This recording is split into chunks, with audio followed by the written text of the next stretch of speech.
माजी आमदार आरोग्यमंत्री तानाजी सावंत यांचे 2 पुतणे त्यांच्या विरोधात जिल्हा परिषद निवडणुकीत उतरले होते। या दोन्ही पुतण्यांनी आमदार सावंत यांच्यावर हल्लाबोल करत काकांना लक्ष्य केलं होतं।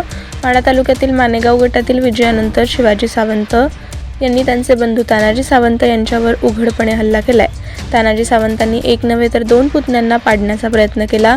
आमच्या विजयानं त्याला दणदणीत उत्तर मिळालं असा टोलाही शिवाजी सावंतांनी माजी मंत्री सावंतांना लावलाय। पृथ्वीराज शिवाजी सावंत यांनी मानेगाव गटातून भारतीय जनता पक्षाच्या तिकिटावर सोलापूर जिल्हा परिषदेची निवडणूक लढवली। त्या निवडणुकीतील विजयानंतर बोलताना शिवाजी सावंत यांनी भाऊ तानाजी सावंतांवर गंभीर आरोप केले। शिवाजी सावंत म्हणाले की भारतीय जनता पक्षाने आमच्यावर जो विश्वास टाकून उमेदवारी दिली त्याला आम्ही पात्र ठरलो। माढा तालुक्यातील जनता आमच्या सोबत आहे हे सिद्ध झालंय। आमचं राजकारण तानाजी सावंतांवर अवलंबून नाही, आमच्यावर त्यांचं राजकारण अवलंबून होतं, पण त्यांना वाटलं आहे की मी आहे म्हणून आमचं राजकारण चालतंय। याला आमच्या विजयानं दणदणीत उत्तर मिळालंय। परंड्यात आमचा पुतण्या धनंजय सावंत यालाही पाडण्याचा प्रयत्न तानाजी सावंत यांनी केला, पण तोही 2200 मतांनी विजयी झाला। तानाजी सावंतांच्या जीवावर आमचं राजकारण नाही, तानाजी सावंतांचं राजकारण जो माजी मंत्री आहे त्याचं राजकारण आमच्या जीवावर आहे, त्याच्या नाही असा उघड इशाराही शिवाजी सावंतांनी तानाजी सावंतांना दिला। ते म्हणाले की हे जनतेच्या पाठिंब्यावर सगळं चालतं, पैशाने नाही।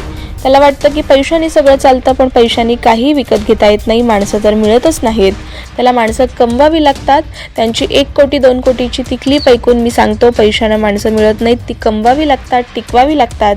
त्या पद्धतीने आम्ही काम करतोय आणि माड्याची ही जनता सावंत कुटुंबासोबत आहे हे पुन्हा एकदा दिसून आलंय। पृथ्वीराज सावंत यांच्या विजयाचं श्रेय जनता आणि कार्यकर्त्यांना आहे। अनेक वर्षानंतर सावंत कुटुंबात मोठं पद आलंय, त्याचा आनंद आहे। लोकांनी पुन्हा एकदा विश्वास दाखवला, या विश्वासाला आम्ही पात्र राहून आगामी काळात काम करू असा विश्वासही सावंतांनी बोलून दाखवला।